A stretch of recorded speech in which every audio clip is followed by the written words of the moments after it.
I gave them everything, Kody whispered, barely audible, as he sat in the witness chair, hands trembling on his lap, eyes clouded with unspoken pain.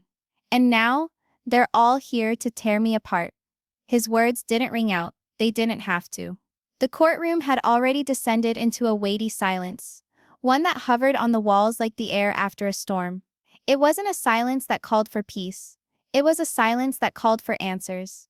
The floorboards made of wood under Kody's boots groaned as he shifted a fraction in his chair, attempting to correct his posture, but falling short. For once the man who had spearheaded a family of over 24 individuals, who had spoken of structure, divine order, and patriarchal duty, seemed small. Across from him, behind the rail, were the women who had previously sat alongside him in family photos, Christmas meals, and public interviews. Christine, Janelle, Meri, and even Robyn. But they weren't wives today. They weren't co-mothers. They weren't sister wives. Today, they were witnesses. The judge, whose hair was streaked with gray, and whose eyes were as tired as those of someone who had watched too many families dissolve before her, looked at the documents in front of her. Brown, you are charged not by statute, but by the women and children who once lived under your roof. This court will witness accounts of abandonment, emotional abandonment, favoritism, and the destruction of what you referred to as family. You may stay seated. Kody nodded marginally. His lips parted slightly, and for a moment it seemed he was about to say something, but nothing issued from them. He wasn't accustomed to this sort of quiet, not after decades of cameras, confessionals, and pandemonium. Call your first witness, the judge instructed, addressing the prosecution's bench. Christine Brown stood up. The room didn't breathe. She moved deliberately but with slowness. Her heels clicked on the courtroom floor, like the mechanism of a clock, each step ringing out not only in the courtroom, but in Kody's head. She had moved to him once down a makeshift aisle at their spiritual wedding. She moved now towards him, to hold him accountable. Christine stepped forward.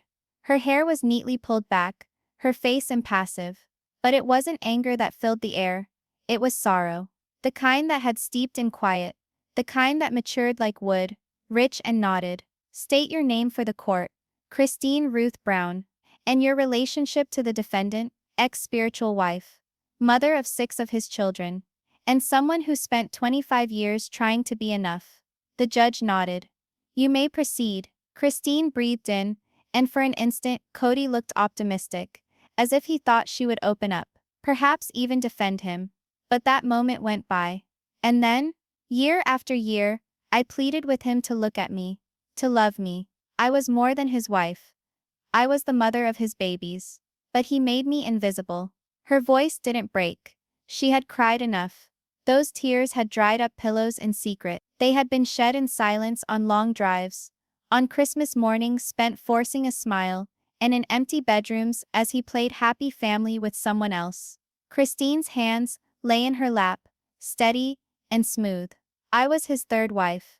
He was already spoiled by the game at this point. He'd already married Meri and Janelle.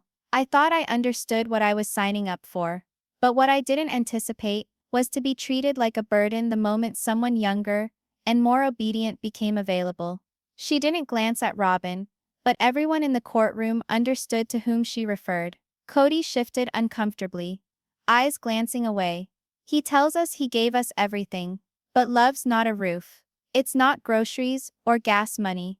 It's being there. It's sitting next to your daughter when she cries about a college rejection. It's standing up for your wife when the cameras go off and she's racing in self-doubt. She stared at him. Now, straight on. You weren't there. There was a stillness that fell. Even the court reporter broke her typing. For an instant, Christine looked at the judge. Do you have any idea how it feels to see your kids plead with their dad for attention and have him swipe through his phone while they're doing it? To receive congratulations from your son for winning an award and hear you tell him, Dad is busy with Robyn's kids today. To know that you're just a time-filling woman until he goes over to somebody else's house? She stopped.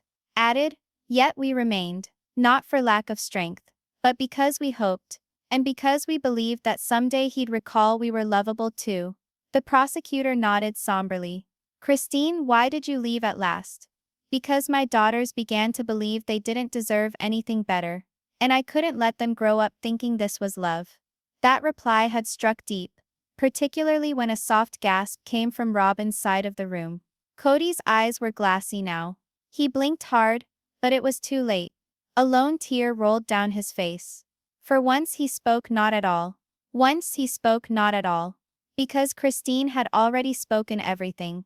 As she descended from the stand, she didn't glance back. She had done her share. She had spoken her truth. And for the first time in a very long time, she felt free. Kody hunched forward, elbows on his knees, and buried his face in his hands. The courtroom did not pity him. Not yet. This was just the start. He was a man encircled by the people he used to think of as family, and now each one by one, they were standing up to say what he never allowed them to say before. This wasn't a question of guilt or innocence. It was a question of truth, and the truth stung. The tension had not dissipated. If anything, Christine's tear-filled testimony had stripped bare wounds that no longer could be covered by scripted apology and family therapy sessions on a TLC show. Kody sat silently, his eyes fixed on the table in front of him. His fists were clenched, jaw set, but he didn't say a word. He couldn't. The reality of Christine's words had planted itself in his chest, like lead, heavy and irrevocable. And then the next name. The court calls Janelle Brown to the stand. Janelle rose slowly. No grand entrance. No flair. She was not the dramatic type. She was always the stable one, the eye of the hurricane of plural marriage. But now, she bore another kind of burden. Not of survival, but of claiming. She approached the witness stand with quiet determination, not defiantly, not tearfully, simply prepared. After being sworn in, the judge afforded her the opportunity to speak. State your name and relationship to the defendant. Janelle Brown, former spiritual wife of Kody Brown, mother of 6 of his children. There was a silence. And why are you here today, Janelle? The prosecutor asked softly. Janelle scanned the courtroom. Her eyes lingered on Kody for a moment, long enough to cause unease. Because I spent 30 years attempting to make something work that was never going to work. And I want my voice heard before another one of our daughters ends up thinking that silence is strength. The courtroom leaned in. I didn't fight. That was my job. I was the peacemaker. The practical one. I managed the finances. I held down the house. I brought up our children, while Kody made the rules. She spoke firmly. Steady, calm, but with a razor's edge. He said we were all equal. That was the promise. That we'd be a team. But the minute Robyn entered, all bets were off. Kody squirmed in his seat. His attorney looked in his direction, but Kody didn't look at him. Initially I assumed it was newness. Honeymoon period. But then it continued to happen. Holidays were rescheduled around her children. Family meetings were cancelled when she was under the weather.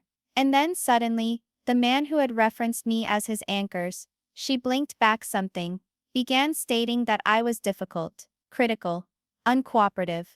She addressed the judge. I wasn't hard. I was exhausted. Janelle went on, softly but unshakable.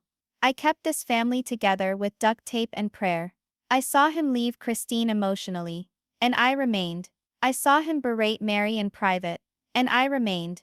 I figured that perhaps I was the bridge that could keep us aloft long enough for him to get on board. Another pause. But then I knew, he didn't need a bridge. He needed obedience, and I would not be small to make him big. The prosecutor advanced. Janelle, was there a time when you felt emotionally neglected by the defendant? Every day for the past decade, she replied firmly. Can you provide an example? She nodded. Son Gabriel was hospitalized once. A fever that wouldn't dissipate. I called Kody. He didn't return it. When he called back several hours later, I informed him we were at the ER. His first question wasn't, is Gabe all right? It was, did Robyn already know about this? Gasps churned the courtroom. Even Meri dropped her head, shook it slowly. That's when I realized this wasn't a marriage. It was an act. And we were stage props. Janelle faced Kody. You told me I was disrespectful, because I wouldn't let you manage my children. You said I had chosen them over you. She locked her jaw, fighting the years of rage she had swallowed down with good manners and willing silence. Damn right I did. I chose my children every time. There was a moment of silence. The judge nodded to her, urging her to go on. When COVID hit, you used it as an excuse to tear us apart. You made rules that only Robyn's household seemed to observe flawlessly. You treated us like disobedient teenagers, rather than partners. Her tone was icier now, firm. You told us we were destroying the family. But really we were trying to rescue ourselves from it. The judge inched forward. Miss Brown, do you think the psychological effect of this dynamic reached your children? Absolutely. Janelle replied. My sons don't trust their father anymore. My daughters doubt what type of love to anticipate from men. And I am guilty for allowing them to witness me accept it all those years. A pause. But I'm not ashamed anymore. Because I walked away. And I'm showing them, especially my daughters, that leaving pain is not weakness. It's strength. Kody had waited long enough to speak. His hoarse and barely above a whisper voice broke in the middle. You never said any of this before. Janelle looked at him, serene as always. Because you never listened before. The prosecutor made a closing argument for her testimony. Your Honor, Janelle Brown stands in for all the women who forgo pride for peace, who live in silence until living in silence is not enough. Her voice here today speaks not only for herself, but for the emotional lives of her children, and for the price paid for being ignored for so long. Janelle sat down. She did not look back. Kody sat quietly once more, clearly shaken. 2 wives lost. 2 tales that bore in common pain, abandonment and neglect. And this time, the cameras were not around to trim the story. The courtroom lights did not temper his figure. The audience was not applauding, and the spotlight was merciless. He was not merely losing a court case. He was losing the narrative he used to dictate. And outside the courthouse doors, millions watched. The courtroom was no longer quiet. Christine and Janelle's testimonies had broken the silence of the courtroom like glass shattering from pressure. Their emotional accounts of abandonment and family bias didn't just hit, they hung.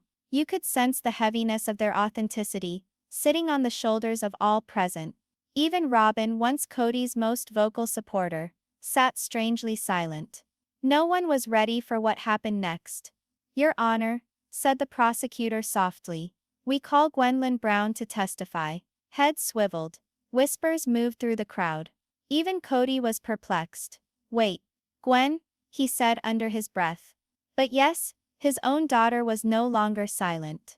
Gwendlyn rose slowly from the balcony, wearing a simple black blazer and jeans. She seemed at peace, but there was something in her eyes. Not anger, not resentment, a lifetime of hurting quiet finally ready to speak. She stepped up to the stand, fingers trembling a little, and took the oath. She sat, looked momentarily at her father. Kody attempted to get her attention, but she looked straight through him. Please state your name and relation to the defendant. Gwendlyn Brown, I'm Kody's daughter. Christine's daughter. The judge nodded solicitously. Gwendlyn, why are you here today? She paused, then responded. Because someone has to speak for the kids. The courtroom fell silent once more. You could have heard a pin drop. I've spent most of my life seeing my mom cry in her bedroom after family get-togethers. I saw her apologize to us for things she didn't do. For things he did. She glanced slightly in Kody's direction, glassy eyes but fixed. But the worst part, we all just accepted it. Like it was normal.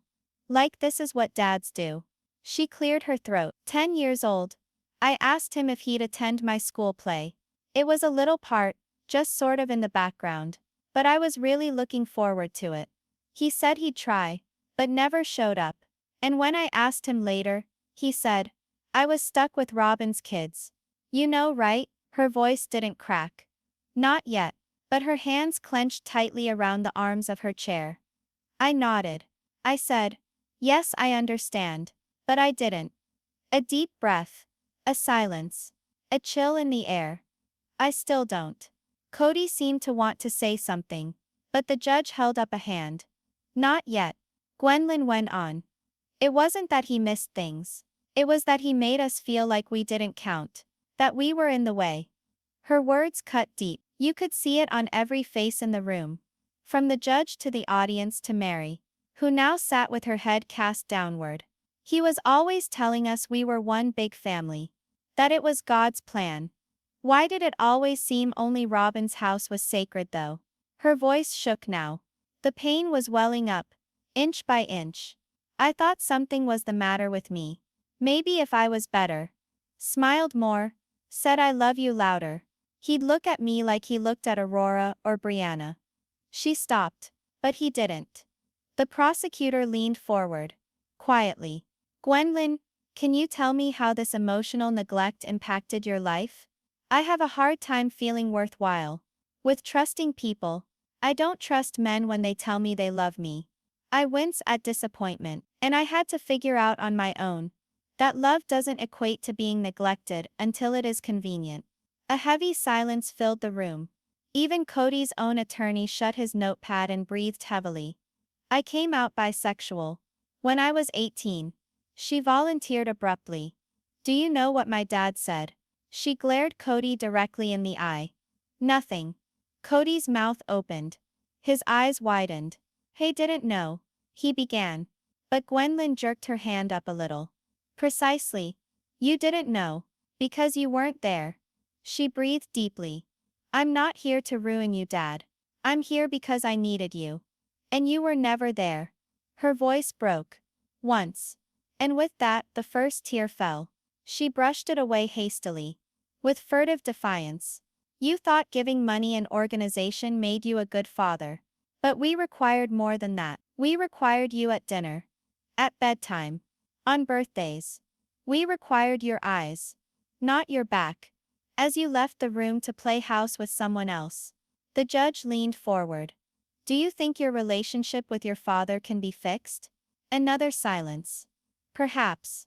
Gwendlyn whispered. But only if he puts an end to attempting to rewrite the past. And begins owning it.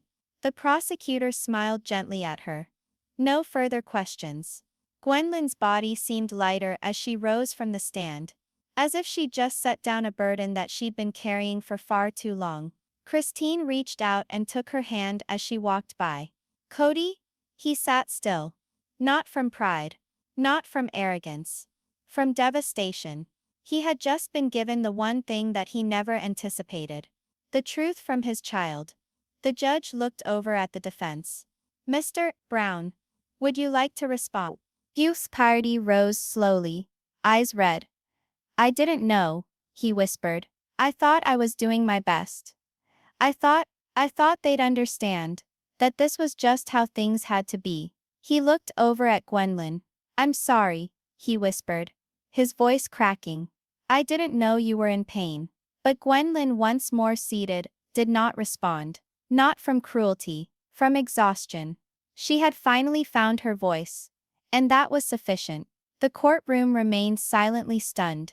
No one applauded. No one stirred. Because they all knew it.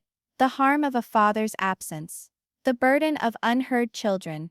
And the truth of what happens when love is a performance. The silence in the room was no more.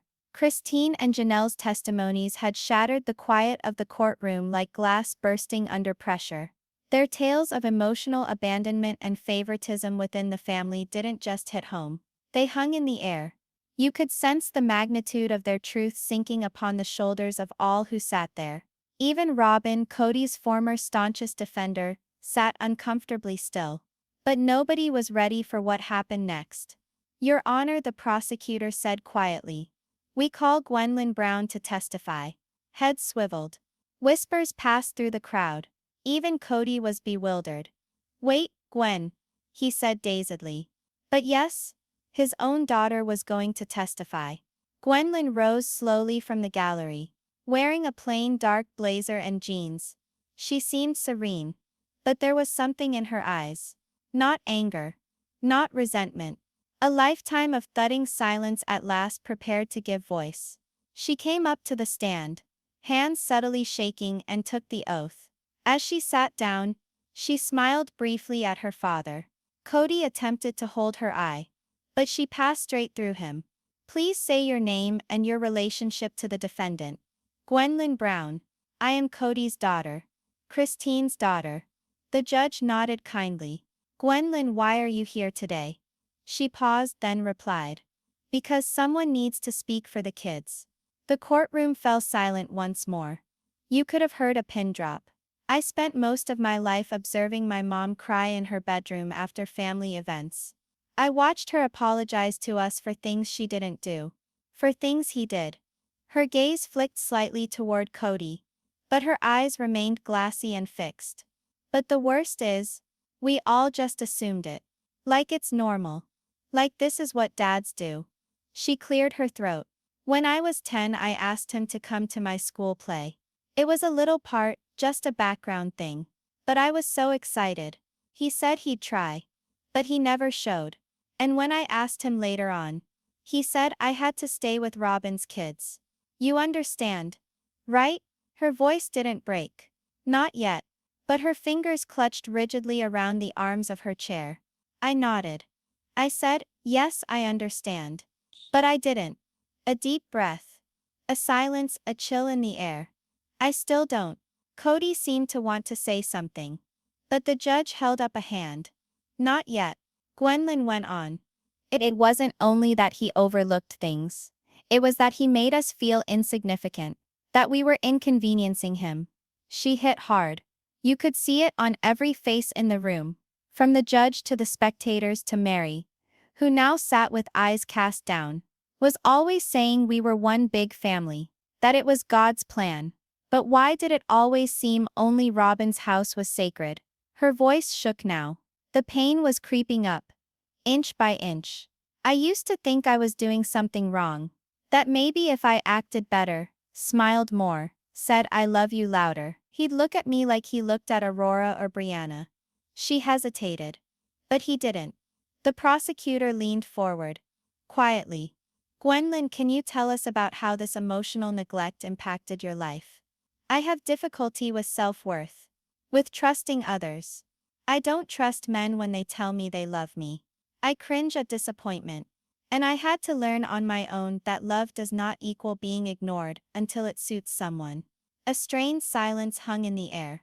Even Kody's own lawyer closed his notebook and let out a heavy breath. I came out as bisexual when I was 18. She blurted suddenly. Do you know what my dad said? She glared Kody directly in the eye. Nothing. Kody's lips opened. His eyes widened. I didn't know, he began. But Gwendlyn held up her hand a little. Exactly. You didn't know. Because you weren't there. She took a breath. I'm not here to ruin you, Dad. I'm here because I needed you. And you were never there. Her voice broke. Once, and with that one tear fell. She brushed it away hurriedly. In quiet rebellion. You thought giving money and routine made you a good father. But we needed more than that. We needed you at dinner time. At bedtime. At purse time. At birthday time. We needed your eyes. Not your back. As you left the house to go play house with someone else. The judge leaned forward. Do you think your relationship with your father can be healed? Another silence. Perhaps, Gwendlyn breathed. But only if he ceases to try to rewrite the past and begins to own it. The prosecutor smiled gently at her. No further questions. As Gwendlyn descended from the stand, her body seemed to lighten, as if she had just laid down a weight she'd carried for too long. Christine extended her hand and caught hers as she moved by. Kody? He sat still. Not out of arrogance. Not out of pride. Out of devastation. He had just been given the one thing he never anticipated.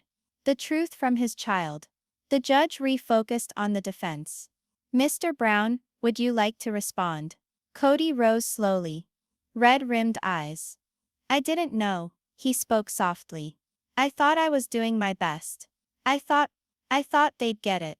That this is just the way things had to be. He leaned toward Gwendlyn.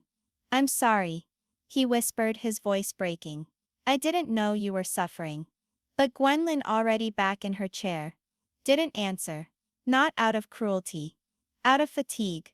She had finally said something. And that was sufficient. The courtroom remained in stunned silence. No one applauded. No one stood. Because they all knew the hurt of a father's absence, the burden of unspoken children, and the reality of what happens when love is a performance. The courtroom had never been so quiet. Following hours of cutting testimony, following Christine's devastation, Janelle's stoic courage, Gwendlyn's painful truth, and Robyn's devastating admission, the emotional destruction lingered in the air, like a mist that no one could avoid. Kody Brown slumped in his chair. He was a man who had just attended the funeral of a dream. The dream of his long-celebrated plural family. He didn't blink. He didn't speak. He sat there defeated. And alone. She removed her glasses, placing them carefully on the bench. Her face was not cruel, not smug. It was human. It was tired. She had seen many ruined families. But this one was special. "Mr. Brown," she said coolly. "Please stand." Kody rose slowly and awkwardly, as if the weight of every word uttered today had been placed upon him. The judge drew a breath. This courtroom didn't indict you criminally. There are no statutes that dictate how a man should love, guard, and put first his family. There are no jail terms for emotional abandonment, for infidelity, for shattered hearts. She stopped. But what we saw today was not a trial of law. It was a trial of truth. A reckoning. A long overdue confrontation with consequences you can no longer evade. The room was quiet. All of them waiting for every word, as if it was their own life. One by one, the individuals you referred to as family appeared before you. Not with anger. Not with vengeance. But with grief. With accounts of isolation, abandonment, and suffering that no sum of money or scripture can justify. She glared downward momentarily, then raised her eyes. You hid behind duty, behind faith, behind structure. But you forgot the one thing that made a family presence. Tears welled up in Kody's eyes again. But this time he didn't try to stem them. The judge leaned forward just a little bit. You weren't just absent from birthdays and milestones. You were absent from emotions. From your daughters' voices. From your wives' hearts. You called it leadership. They called it survival. Christine sat with her arms wrapped tightly across her lap. Janelle sat stone-faced, jaw set. Gwendlyn's face streamed silently with tears.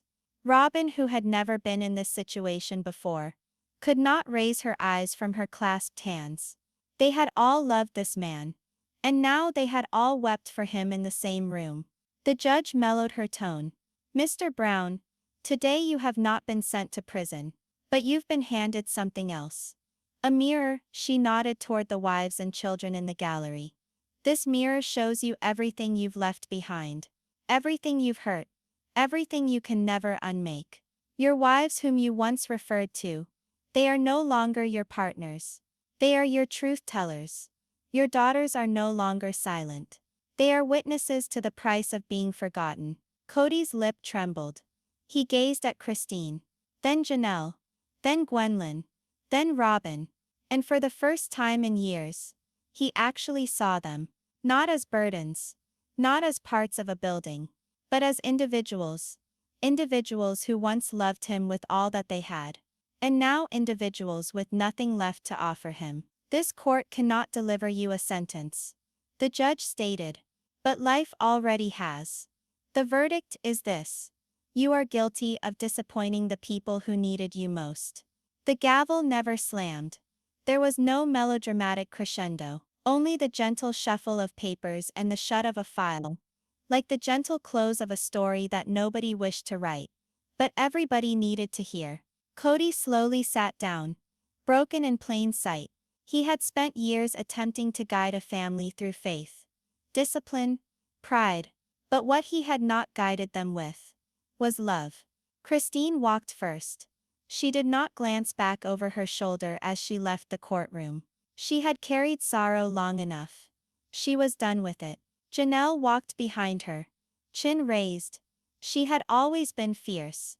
Now she was finally free. Gwendlyn strode past the benches, her footsteps lighter than they had been as she came in. She had spoken her truth.